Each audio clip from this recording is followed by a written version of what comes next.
ये कहानी हमारे गांव में लगे मेले के भूत की है। यह बात उस समय की है जब हमारे गांव में एक मेला लगा था। वहां पर एक भूत बंगले में मेरा एक असली भूत से सामना हो जाता है। आइए अब पूरी स्टोरी जानते हैं। ये बात उस समय की है जब मेरे गांव में एक मेला लगा था। मेरा गांव पहाड़ों के बीच में बसा हुआ था, तो बहुत ही कम ऐसे मौके होते थे कि हमारे गांव में इस तरह का कोई उत्सव हो। मेरा नाम सोमनाथ है और मेरी उम्र 32 साल है, और जिस समय की यह कहानी है उस समय मैं केवल 12 साल का था। मैं एक ऐसे गांव में रहता था जहां पर खूब सारे पहाड़ थे और हमारा गांव बहुत ही सुंदर था। मेरे गांव में एक बार मेला लगा था और मेले में आसपास के सभी लोग जा रहे थे और कुछ लोग उस मेले में लगी दुकानों की तारीफ भी कर रहे थे। और हमारे गांव के भी कई लोग उस मेले में से हो आए थे, और उनमें से एक मेरे पास ही के एक काका थे, और वो मेरे पापा से बातें कर रहे थे और कह रहे थे कि वो मेला बहुत ही शानदार है और वहाँ पर कई सारी मिठाइयों की भी दुकानें लगी हैं और बहुत सारे झूले भी है, और उस मेले में वहाँ एक भूत बंगला भी है। तुम भी एक बार हो आओ। लेकिन मेरे पापा तो नहीं जा रहे थे, पर मैंने जिद किया तो उन्होंने मुझसे कहा कि ठीक है, हम चलते हैं। और उनकी यह बात सुनकर मैं काफ़ी खुश था। और अगले दिन शाम होने से थोड़े समय पहले मैं अपने पापा के साथ उस मेले में जाने के लिए रवाना हो गया। और जब मैं उस मेले में पहुंचा तो मैंने देखा कि वहाँ बहुत सारे लोग थे, और कुछ लोगों को तो मैं जानता भी था, और उनमें से बहुत सारे तो मेरे गांव के थे और कुछ तो मेरे दोस्त भी थे। और मेरे दोस्त अपने परिवार वालों के साथ मेले में आए हुए थे, और मैंने उस जगह मेरे पापा के साथ खूब मस्ती की, और मैंने बहुत सारी मिठाइयाँ खाई और बहुत सारे झूले पर मैं बैठा भी। उस मेले में घूमते घूमते हमें शाम हो गई थी, पर अभी भी हल्की हल्की रोशनी थी, और मैंने थोड़ी सी दूर पर बने उस भूत बंगले को देखा जिसके बारे में पिछले दिन काका बता रहे थे। मैं अपने पापा से जिद करने लगा कि पापा मुझे भी उस भूत बंगले के अंदर जाना है। वैसे तो मेरे पापा ने मना कर दिया, पर उस भूत बंगले को चलाने वाले ने कहा कि साहब, यह इतना डरावना भी नहीं कि इसमें छोटे बच्चे ना जा सके, और यह छोटे बच्चों के लिए बनाया गया है। आप चाहो तो अपने बेटे के साथ इसके अंदर जा सकते हो।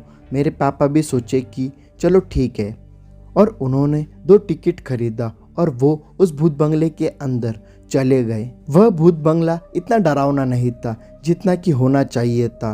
वो भूत बंगला मेरे पापा के लिए इतना डरावना नहीं था, पर मेरे जैसे एक बच्चे के लिए वो काफ़ी डरावना था। मैं जब अंदर गया तो मैंने देखा कि वहाँ बहुत सारे ऐसे सामान रखे थे जिन्हें देखकर बच्चे काफ़ी डरते हैं, जैसे कि कंकाल, खून से भरा हुआ फव्वारा, मकड़ी के जाले और डरावने जानवर आदि। और मुझे तो सबसे ज़्यादा डर उस भूत बंगले में से आ रही आवाज़ से लग रहा था, और वो आवाज़ काफ़ी भयानक थी, और वो आवाज़ मुझे आज भी याद है, और मैं आपको बता नहीं सकता कि वो आवाज़ कैसी थी।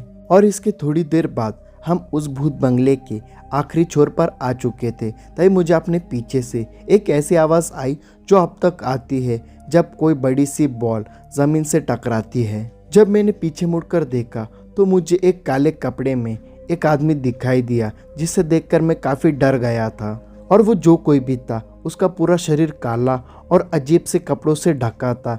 वे कपड़े काले रंग के थे और उसकी आंखें लाल थी और उसके 2 बड़े दांत थे, और वो मुझे देखकर हंस रहा था, और उसकी हंसी बड़ी ही भयानक थी, और उसके मुंह से उसके भयानक दांत दिखाई दे रहे थे, और उसके हाथों में वो बॉल थी, और वो उसे अपने दोनों हाथों से पकड़ा हुआ था, और उसके हाथ के नाखून काफ़ी बड़े और पैने थे, और वो मुझे अपनी ओर बुला रहा था। यह देखकर मैं इतना डर गया कि मैंने अपने पापा का हाथ कसकर पकड़ लिया। और जब हम बाहर निकले तो मेरे पापा ने कहा कि देखो, डरो मत, यह केवल हमें डराने के लिए बनाया गया है, यह सच नहीं है। मैंने अपने पापा से कहा कि पापा, वो काले कपड़े वाला तो काफ़ी डरावना था।